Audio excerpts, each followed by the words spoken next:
Okay, well, thank you for coming. And I want to tell you something about my PhD project and what I'm working on at the moment. And this is my main title, The Relation Between Expertise and Creativity. And I want to start by telling you a little story about how I became interested in this topic. Well, when I was a young man, I was studying music at the university in Copenhagen. And we played the piano. It's me there in the corner. You got your head cut off. Yeah, well, it isn't. And we orchestrated jazz music and pop music, and we conducted choirs, and we analyzed classical music, etc. And I think that we learned a lot. We learned a lot about the traditions. We learned a lot about the rules. We learned how to master the techniques and the methods to a certain degree. But I don't really think that we became more creative. Actually, quite the opposite. I think me and my fellow students, we became more traditional instead of more creative.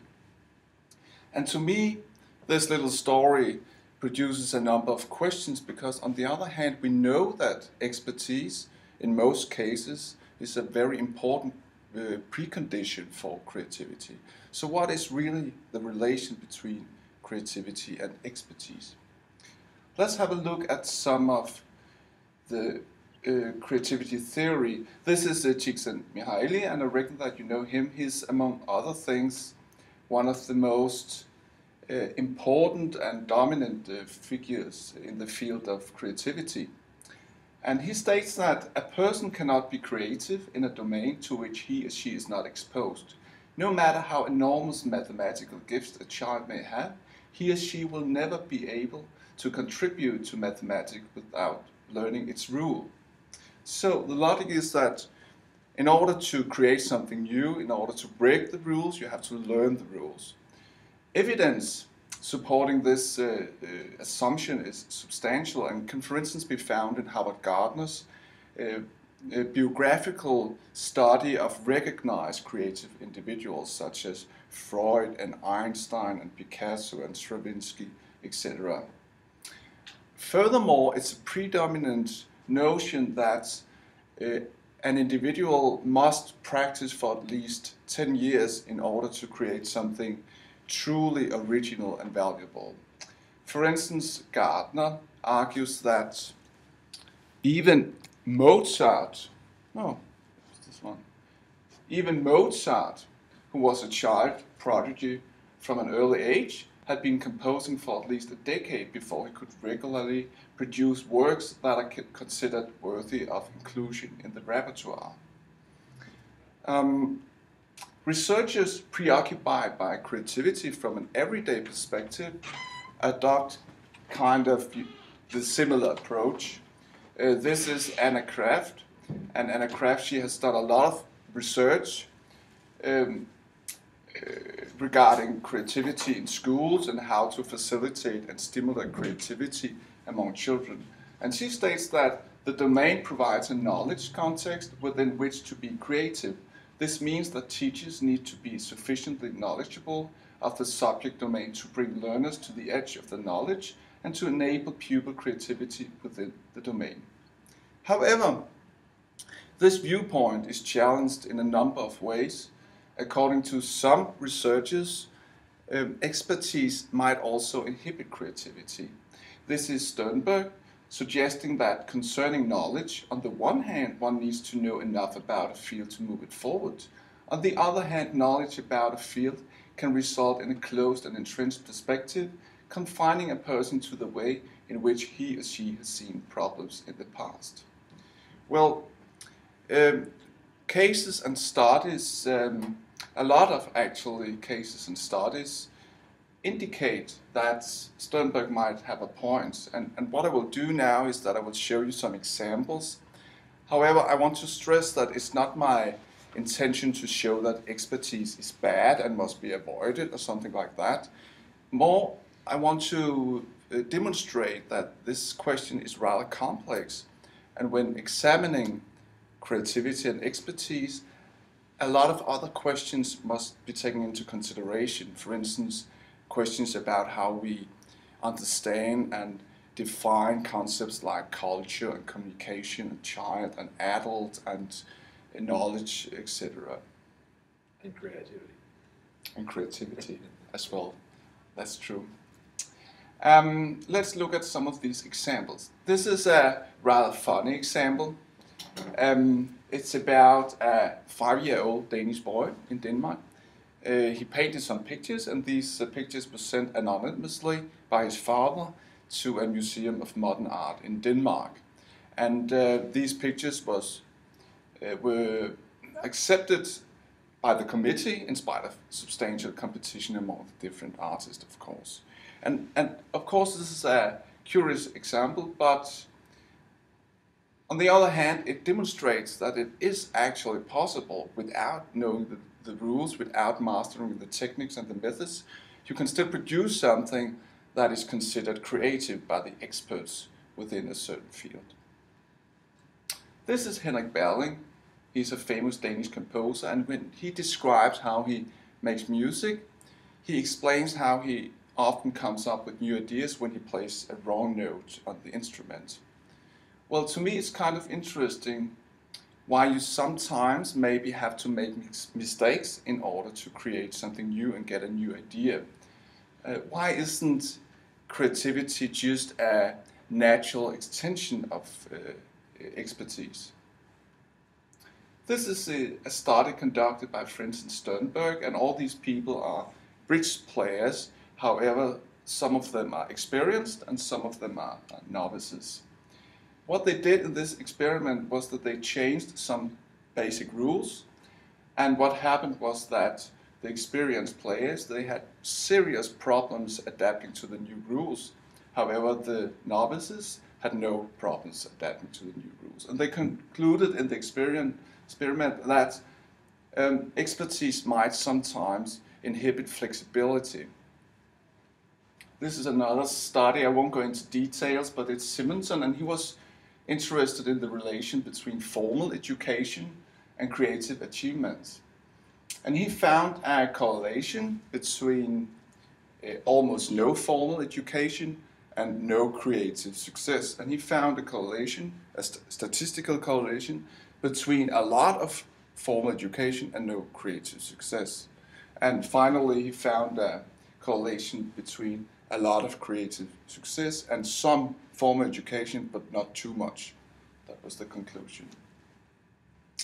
Of course, you can criticize a study like this in a number of ways, but I still think it's reasonable to ask, why isn't there a correlation between a lot of formal education and a lot of creative success? Finally, a number of studies engaged with music and technology indicates that inexperience might sometimes be an advantage in a creative process. Well, all these cases and studies, they produces a number of questions. For instance, why is it that education sometimes seems to inhibit creativity? Why is it that novices sometimes appear highly creative? Why do you sometimes have to make mistakes in order to be creative? Why isn't creativity just a natural continuation, extension of expertise?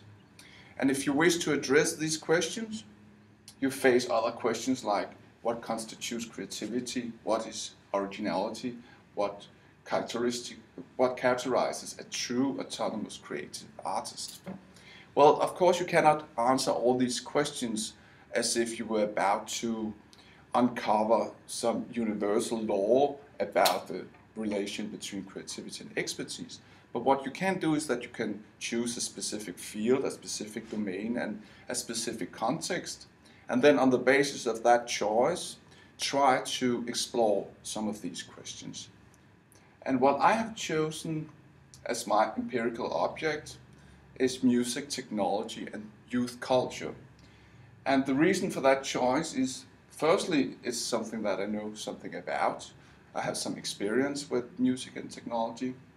And secondly, well, different types of musical software are often regarded as something by which you can be creative without a lot of experience. And in that respect, music and technology represents an interesting field of study regarding the main question in this PhD.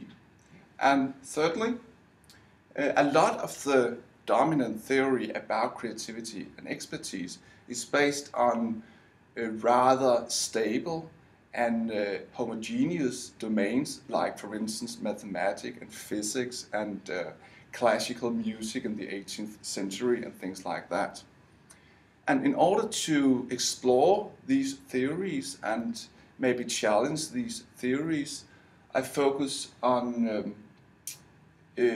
knowledge domains that are unstable and rapidly evolving. And I think that music and technology in a youth cultural context represents such a domain. So now we got a question sounding a bit like, what is the relation between expertise and creativity in a technological youth cultural context? And what I basically do in order to explore this question is that I have two groups of young people making music using computers. In one group, I got young people with a lot of musical experience in the sense that they know how to play musical instruments and they have some formal training. In the other group, I got novices. Well, not strictly novices because they know a lot of music. Most people do. They have been listening to music all their lives. But they're novices in the sense that they don't know how to play any musical instruments and they have no formal training.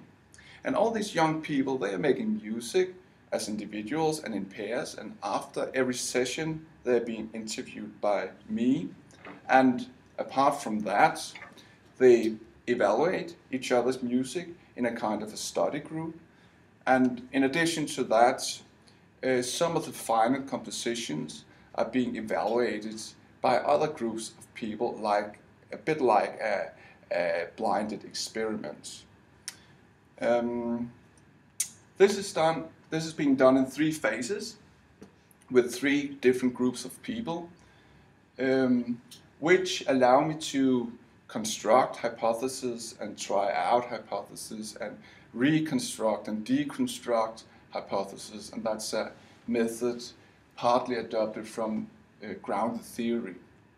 So we have a research design partly inspired by experimental studies and partly inspired by qualitative and explorative approaches. On the one hand, I adopt experimental methods in the sense that a number of hypotheses are constructed and tested systematically. Participants are given specific tasks. The attempt is to isolate expertise as a specific factor. And on the other hand, I adopt qualitative methods in the sense that an exploratory approach to the produced data is applied. The specific tasks are supplemented by processes primarily triggered by participants' idiosyncratic motivations and visions, and the attempt to isolate expertise as a determinant factor is combined with an open qualitative approach to the participants and their competences. Well, basically, to put it a bit simple, I adopt explorative methods like grounded theory and actor network theory in order to maintain an open mind. And on the other hand, I adopt experimental methods because I still want to answer some specific questions in a systematic way. Now I've been through the first phase and of the design, research design, and before that I have conducted some case studies regarding this topic. And this is some of the findings. If we look at the experienced group, their compositions are in general considered professional, but at the same time quite traditional. And if we look at the novices, their compositions are in general considered quite original, but not always good. And then if we look at the process and the experienced group, the experienced ones,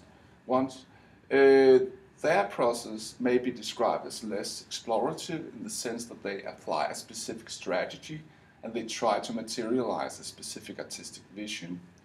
And if we look at the novices, then the process might be described as explorative and flexible in the sense that they do not work systematically in order to materialize a specific artistic vision. Just for fun, I want to explain it through a metaphor. Imagine the experienced participants walking in a forest, and they are walking on a specific path towards a specific destination. And if something falls down from a tree, they just keep on walking. Now, imagine the novices in the same forest. They are not walking on a specific path. They are just walking around randomly. And if something falls down from a tree, they pick it up, they look at it, investigate it, and they are thinking something like, maybe I can use this to something.